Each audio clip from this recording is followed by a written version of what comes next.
Is the love you take equal to the love you make? This is Robert Manni, host of Guys TV, and this week my special guest is author Joanne DiMaggio. We're going to talk about the Beatles and spirituality. It all starts right here, right now on Guys TV. You can also catch me on KCAA Radio in Southern California, Guys Radio, my worldwide podcast, and we're on UK Health Radio all weekend long. Guys TV, Guys Radio, thanks for your support. Okay. Welcome to Guys Radio, the interview portion of our show. Today, we're going to talk all about the Beatles.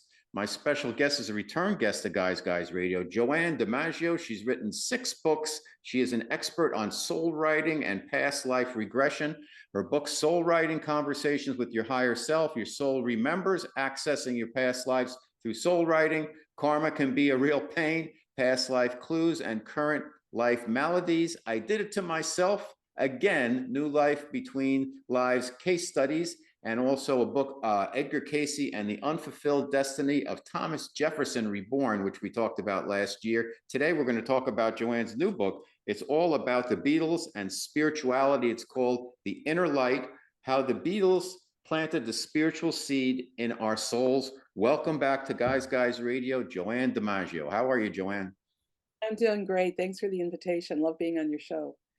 Our pleasure, and it's always enlightening. So speaking of enlightening, you have this book about the Beatles, but let's first get into, for those who are not familiar with your work, what do you do? You have an extensive background in past life therapy, and you call yourself a reporter for the universe, and also you are an expert in soul writing. Give us an overview for everybody out there as to your work.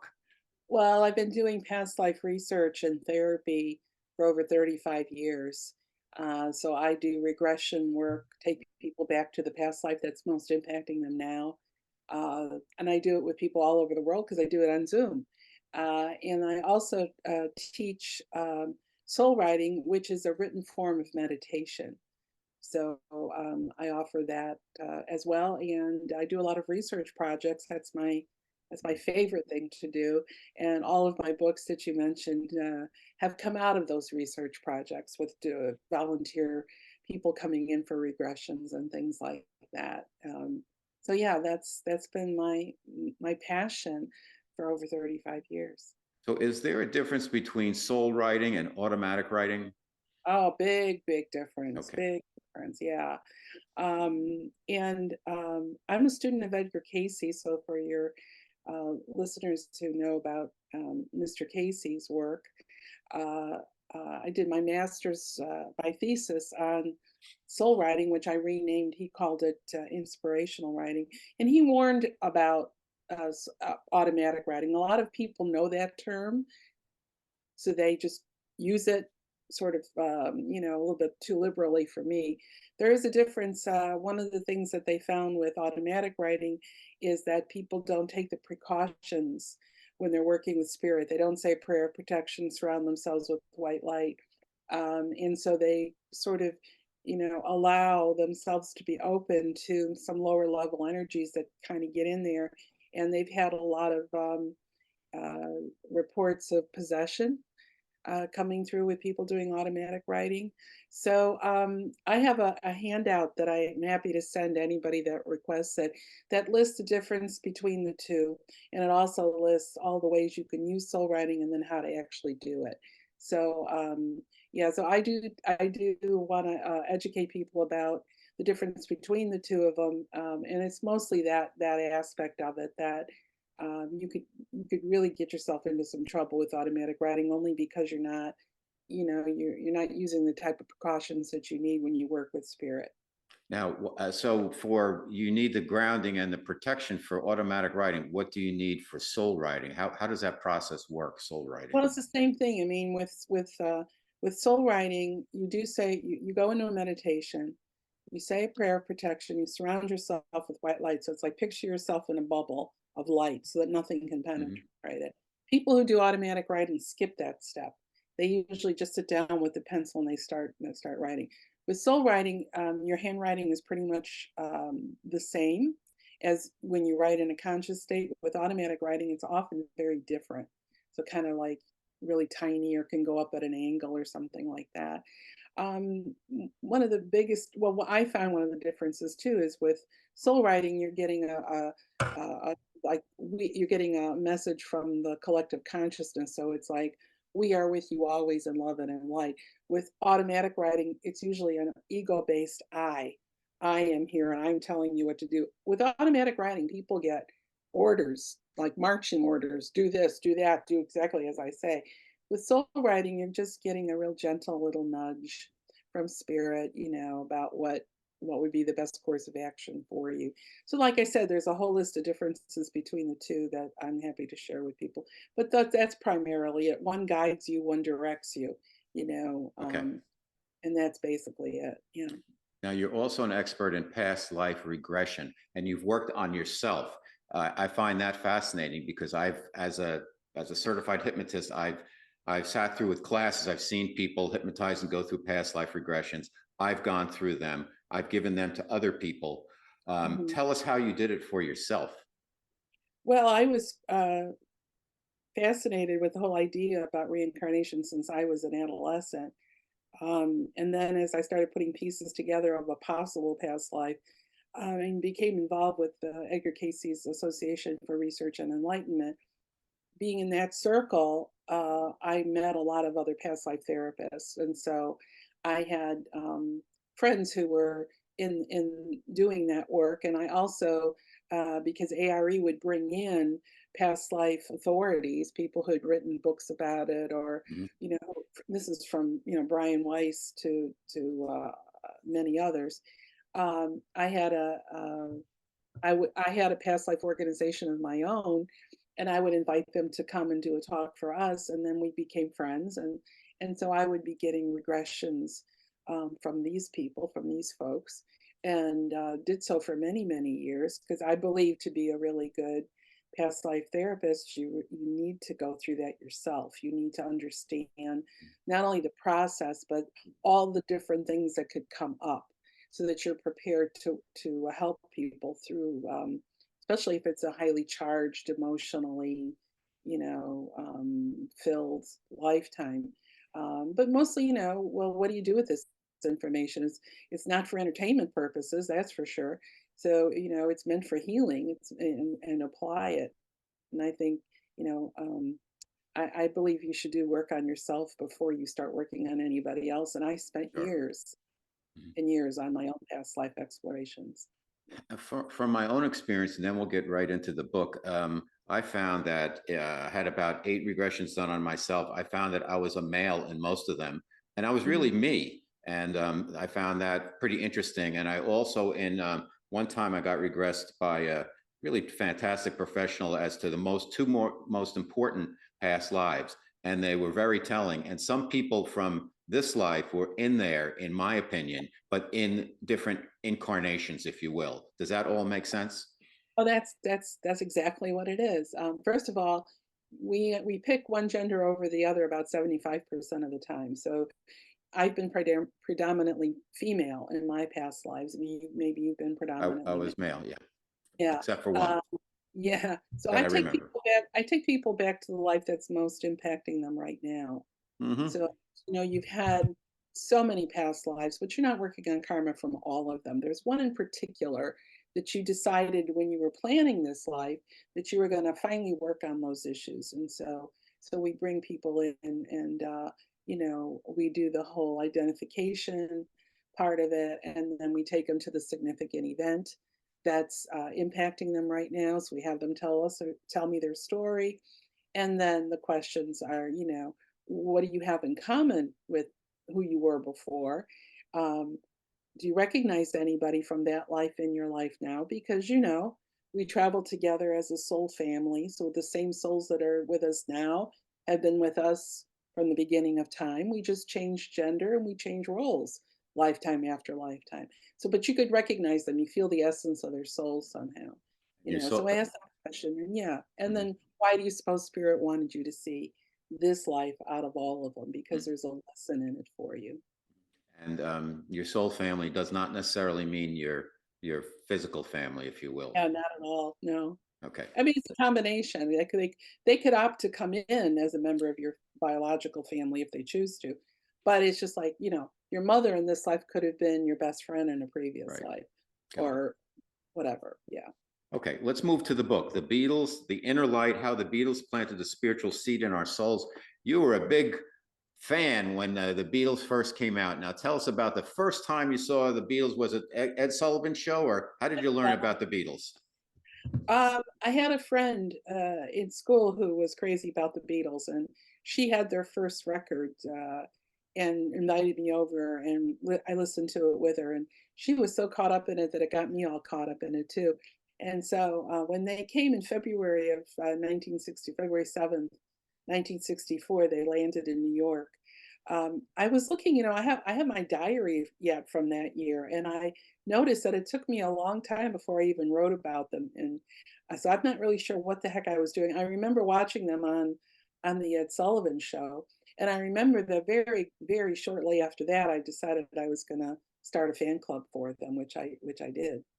Now, a good And portion of the book, it's very interesting because there's about the spirituality and the Beatles, also about your experience as a fan club director and all the politics and everything that went into that when you have a phenomena like the Beatles, which transcended just pop music. There was, and everything, they were like there were more than what was laid out there. Tell us about your experience as running the fan club and some of the benefits, some of the things you learned about yourself from that you learned about the Beatles, and you learned about how a phenomena this big can get kind of stretched in different directions, not necessarily always in a good way. yeah, yeah, there's a difference between being a fan club president and a fan. I learned that the hard way.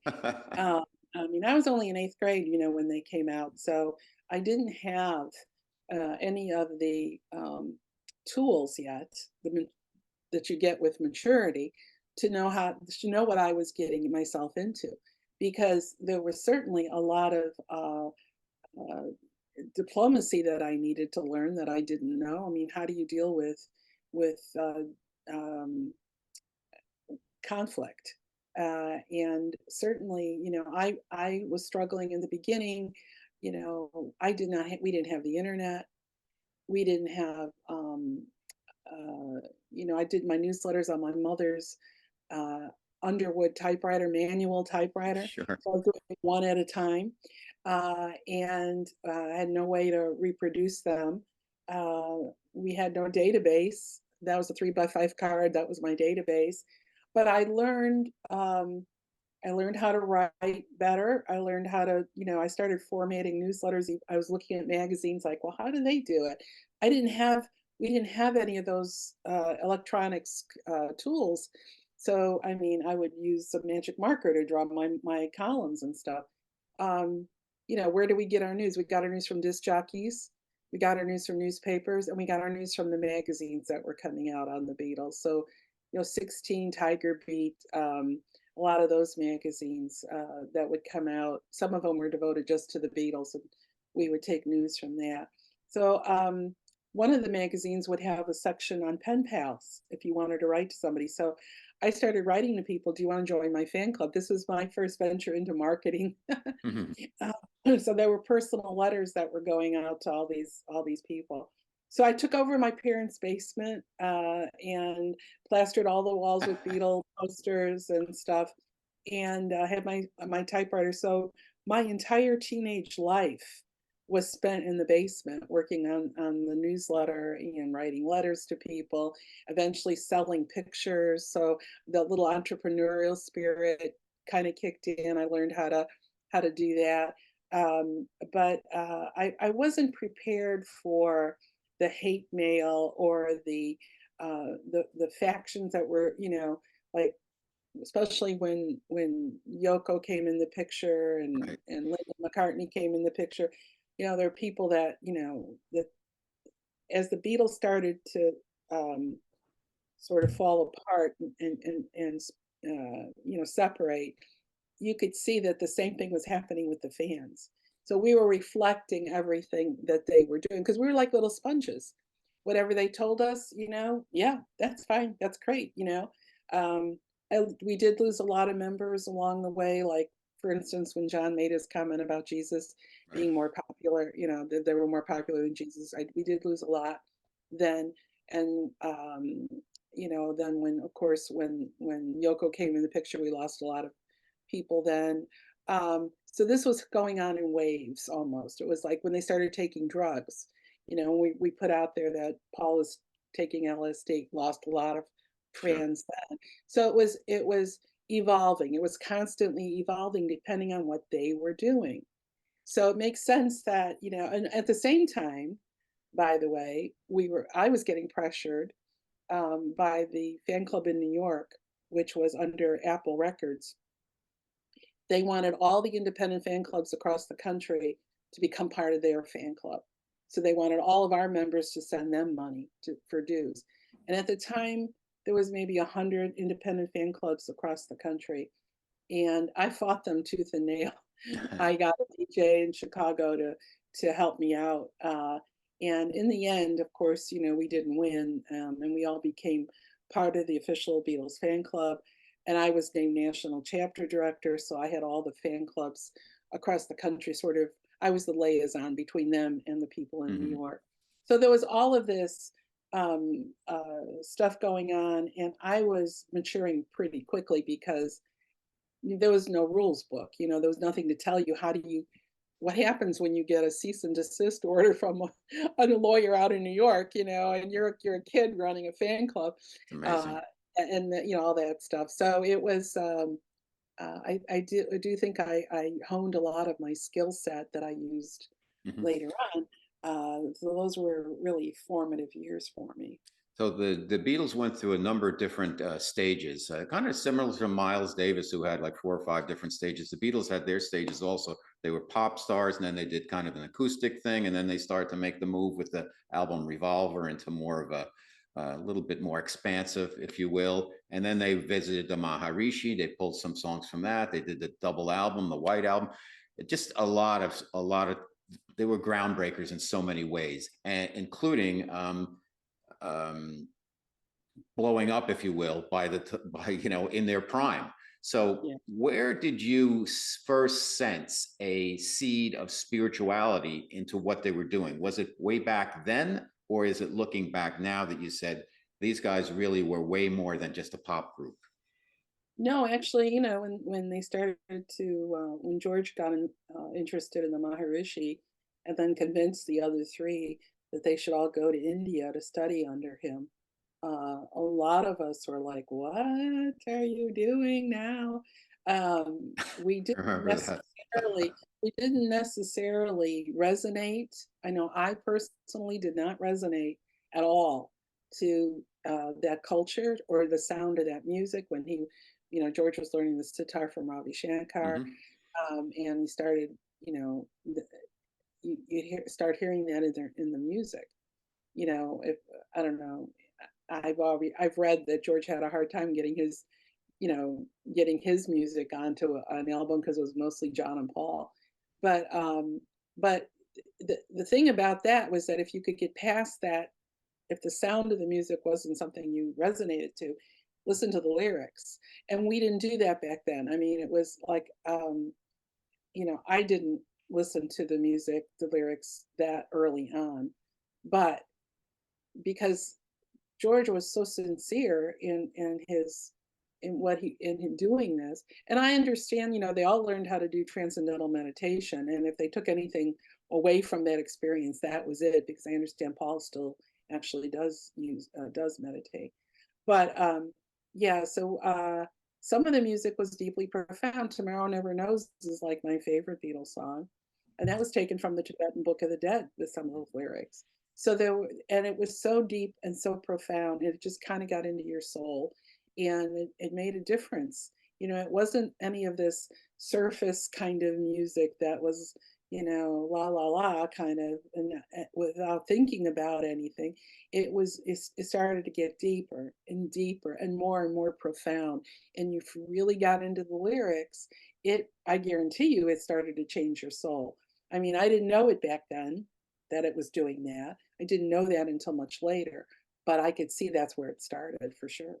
Okay, Yeah. Joanne DiMaggio, my special guest, the new book, The Inner Light: How the Beatles Planted the Spiritual Seed in Our Souls. So you got to see the Beatles twice in their mop top years, if you will, at the very beginning. What I, was that experience like for you? I got to see them in Chicago once at the White Sox ballpark, Mhm. and then at the International Amphitheater. And the interesting is that the White Sox ballpark was about a mile from where I lived. And I had tickets for the evening concert, and I could actually hear the screaming from the afternoon concert. Wow. The wind must have just been, I don't know what. But anyway, it was so exciting. And then I went and I was like, I was in total disbelief that that was actually them. I had seats up in the nosebleed section, so I was kind of far up in the grandstand. But the fact that they were that close to me physically, I was like rubbing my eyes, is that really them? And I remember I was just crying more than I wasn't a screamer, but I was just crying. And I realized later I was crying because I thought to myself, you are just as you're like everybody else here. You're not just because you have a fan club doesn't mean anything, right? Just because you've been spending all this money on running this club and all this aggravation and all this time and energy doesn't give you any privileges whatsoever. You're just like people on Everybody either else. side. And I'm like, oh, yeah. But that was partially me because I never really pushed my agenda. I never sent them a fan letter. I never sent them my newsletters. I really didn't want to meet them because I was too intimidated by them. So part of it was just me. Uh, but the interesting thing about those years is that you learn a lot about yourself, learn a lot about what makes you tick and what your motivations are. And so yeah, it was a huge learning experience. And I saw him again. And then I saw George and Ringo at the Bangladesh concert. So Mhm. I got to see half of the group then. And that was just right about when the fan clubs were disbanded. So Do you think, Joanne, that the spirituality seeds were kind of fertilized, not only planted, but fertilized a little bit when they went to see the Maharishi? Because when you learn TM, I'm a TM practitioner, not for very long, but I do it twice a day, and it's really it's I really get a lot out of it. That they started soul, in your words, kind of soul writing and being more and more prolific, and changes happened to each one of them. Obviously, George embraced it a little more than the others, but you could see how they were all four of them were impacted by it. Ringo is a TM practitioner. John was kind of a, he went off, he kind of opened up after this with his relationship with Yoko. And then Paul just became as prolific as he was. I think he became even more prolific. So do you think that trip to India, with all of the chaos that was around it in certain ways, was a real igniter for their spiritual unfoldment? absolutely, because I don't know of anything else that was going on in their lives that would have pointed them in that direction. So, I mean, I think that there was a lot that they learned. I think it's like anything else. You take with you what it is that you can apply, and the rest you let it go. So, I know only lasted about 2 weeks on that trip, and Paul was not too far behind him. John and George hung in there a little bit longer. So that doesn't surprise me. I mean, George was totally 100% devoted to to Eastern philosophies and Mhm. did all that extensive reading and learning. He was just opening up to it, and I think there was a quote I put in my book. I think it was from Rabbi Shankar that didn't make any sense that with George's background that he would have any interest in this unless, of course, was reincarnated from a life in India, which yeah, that explains it, right?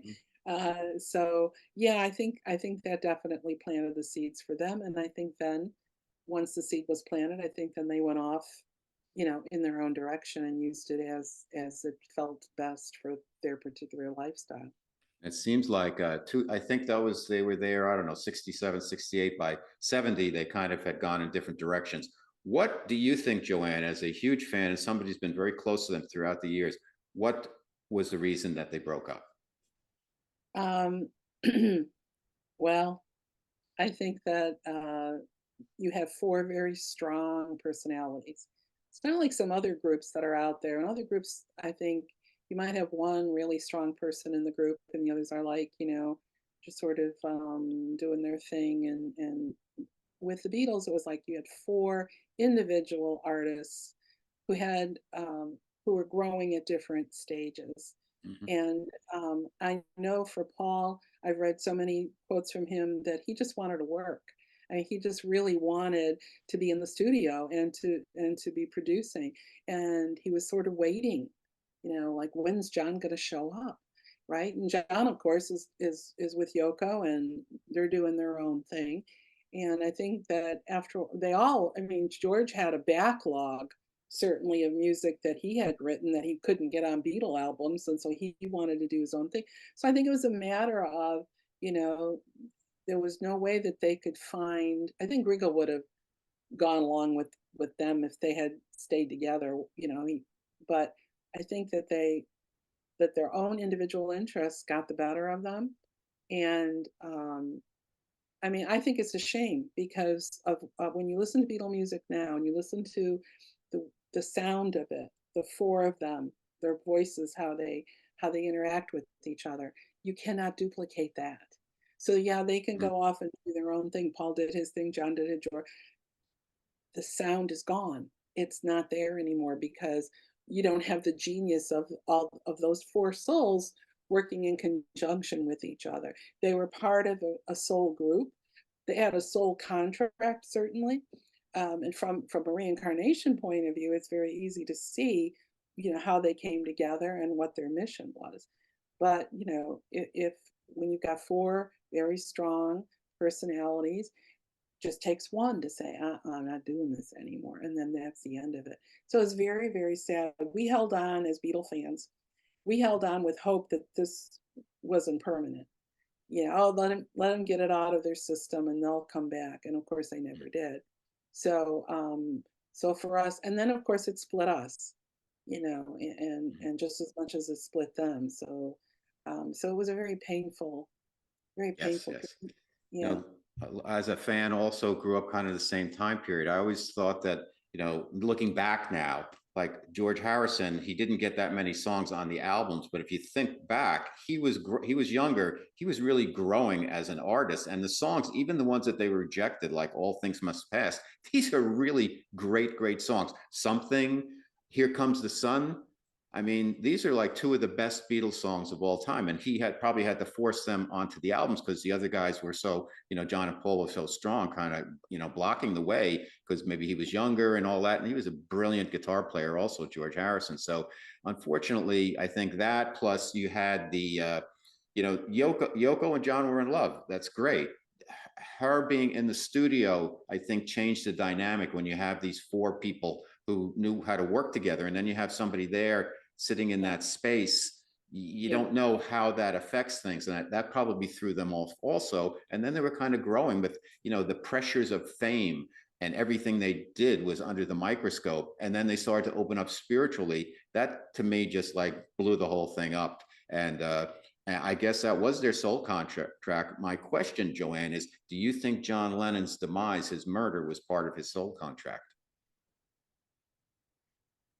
Um, you know what? I can't say that because of free will, Hmm. because, we come in with an agenda, but at any point in time, we can change it by changing our minds about something. Um, so I don't really know. It could have been. I mean, I mean, I think he had some premonitions that his life was going to end early. Uh, None of us in our wildest dreams could have imagined it would end the way it did. Hmm. Uh, and certainly once that happened, that was that was it for it.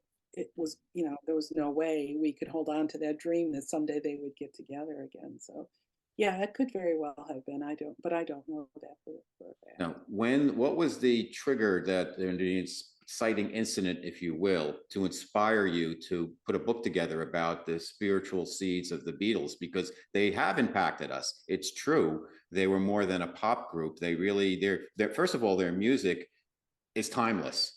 Hmm. Generations upon generations will listen to it because they're so cohesive. It feels like it's channeled almost. I mean, it's so brilliant.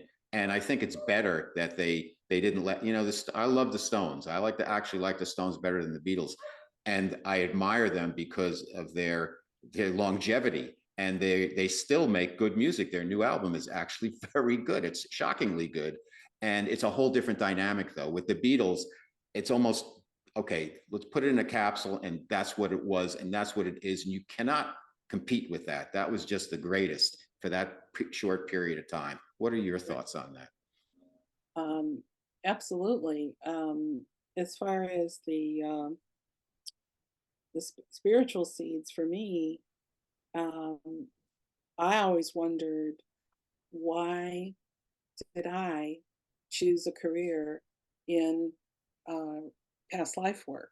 Because there's nothing in my life growing up that would have indicated that that's where I would show any interest. I was reading, like I said, I was reading books about reincarnation when I was maybe 10, 11, 12 years old, because growing up Catholic, I had lots of questions and no answers. So I thought, well, I'll just see what I can find out on my own. And I read A Search for Bridie Murphy, and that came out in the mid 50s. And I read that book, and so I was really immersing myself in that genre. And then the Beatles came along, and I let all that go. I didn't think about it anymore. And then the Beatles, they broke up. 72 was the end of everything. And then 15 years later, here comes Shirley MacLaine with Out on a Limb, the mini series that was on 1987. And that was the big wake up call for me. It was like, oh, she's talking about reincarnation. Oh, I used to be really passionate about that. So then I got involved with Edgar Casey's ARE, and I, became a hypnotherapist and started to do research and all that. And I always said to myself, well, how in the world did I get here? I lived on the south side of Chicago. And believe me, nobody talked about reincarnation Right. there. And growing up 12 years at Catholic school, that word was never used, Right. obviously. Right. So I thought, well, how in the world did I get from point A to point B? Then I started thinking, I wonder if it had anything to do with those 8 years I was totally immersed in the Beatle fan club. I dragged out all my newsletters, which I've kept from 1964 to 1972, the monthly newsletters I did in my fan club, and I started to read them. I thought, oh, maybe there'll be a hint here or there, maybe a letter from another fan. We'll talk about this a little bit. So I was looking through my newsletters. I was looking through Beatle biographies of the different things that they were quoted. I was shocked that I had like 16 pages of quotes from them on reincarnation. I mean, I'm thinking, when did they say this? And wasn't I paying attention? And Mhm. so that's what happened for me. It was like, then I came to the conclusion, and then I interviewed like 10 different other Beatle fans who are my age and asked them the same questions. Did the Beatles have any influence on your path of spirituality? And sure enough, yes, they did, absolutely. So I thought it was pretty fascinating that we didn't realize it was happening at the time it was happening, which is why I say they were planting a seed, and the seed did not blossom until maybe 20 years later. So I found it really fascinating to tie it together like that. Then suddenly it made perfect sense. Yeah, this is why I'm doing this. Yeah. Joanne DiMaggio, my special guest on Guys Radio, the new book, The Inner Light, How the Beatles Planted the Spiritual Seed in Our Souls. Let's pivot topics a little bit. You in the work you do with the soul writing and past life regressions, what do you think's going on in the planet right now, planet Earth? Everybody's saying, oh, solar eclipse is coming up right now.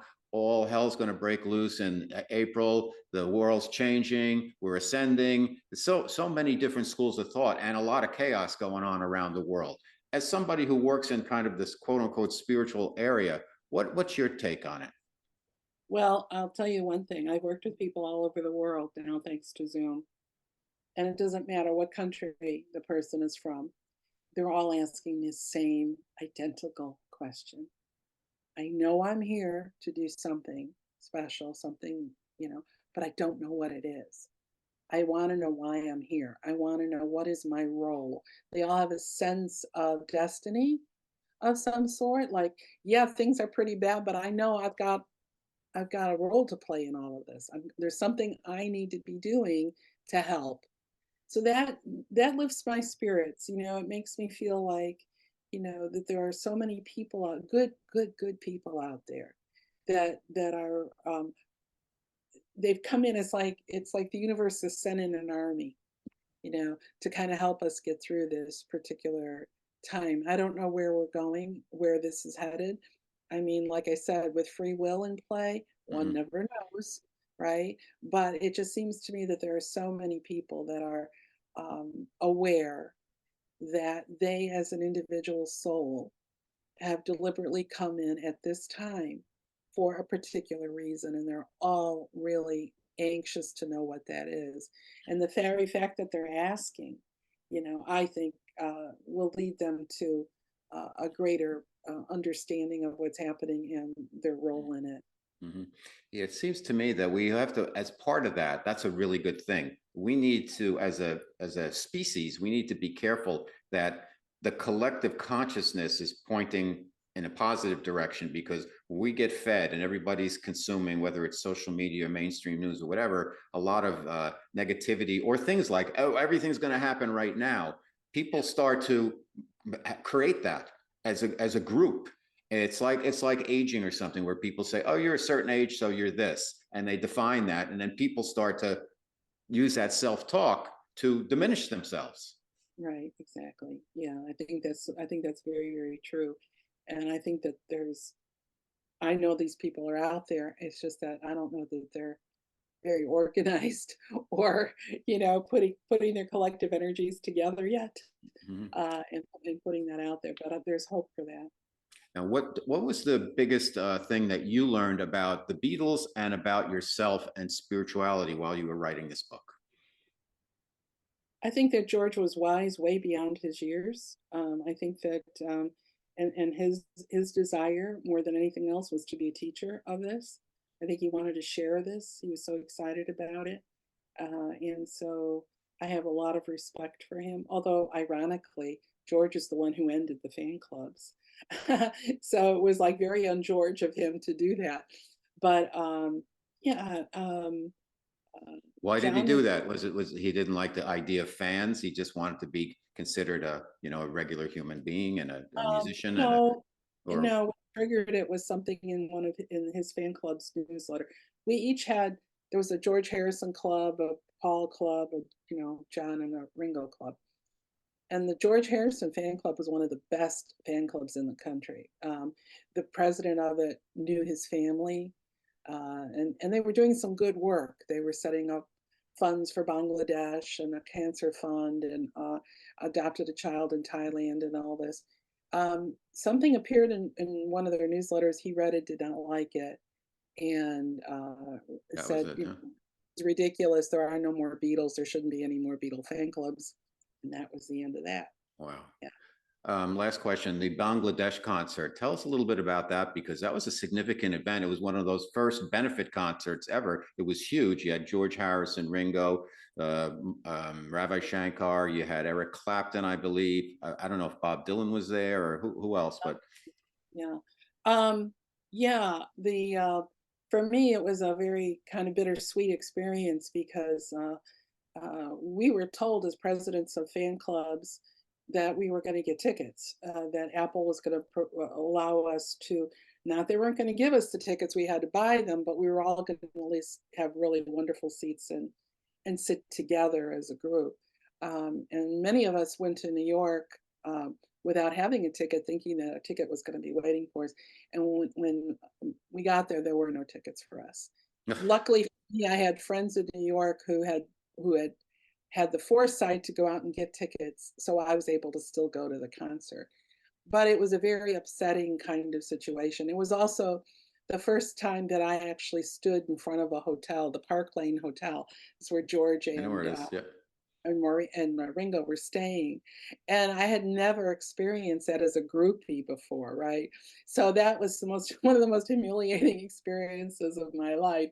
to be standing there like that. And I really wanted to give up the fan club at that point. The whole thing just seemed, I was in college at that point, and it was like my father was like, "You're too old to be doing this. Give this up."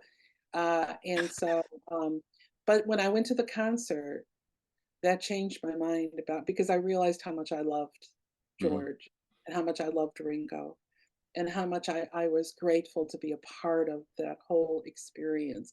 I didn't realize it then, but it really was one of the very first fundraiser kind of concerts that Yeah, now are yeah. common, right? Mhm. But yeah, I mean, we heard so many stories about why John wasn't there and why Paul wasn't there, and we got to talk to Mel Evans and some of the other people in the entourage, and so it was fitting that it was the last thing that I did really Beatle-like. After that, a short amount of time after, within months, the whole thing fell apart. The Mhm. clubs were gone. So, It's but I'm amazing. glad that I was a part of it when I had that opportunity. Such a great experience and a wonderful story. You picked such interesting topics for your books. The name of this one, The Inner Light, How the Beatles Planted the Spiritual Seed in Our Souls. Special guest on Guys Radio, return guest Joanne DiMaggio. Tell everybody where they can find your book and where they can find more about you and the work that you do. If there, please come to my website, joannedimaggio.com, JoanneDimaggio. And all of my services are on there. I've got a blog, and there's just plenty of there's a Q&A section. So if you're interested in having a regression or learning soul writing, you could book it right online. And then all the books that I've written are showcased there as well. So, and you can email me too if you'd like, Joanne at joannedimaggio.com. I'm happy to answer any and all emails, and I'm happy to send out that soul writing handout if you're interested in it. Fantastic. Well, thanks for coming back to Guys Radio. Much success with the book and keep doing what you're doing, Joanne. Thanks so much. Appreciate it. If you enjoy the guests and content I bring you each and every week to Guys TV and Guys Radio, please support us by subscribing to our channels and platforms. Thank you.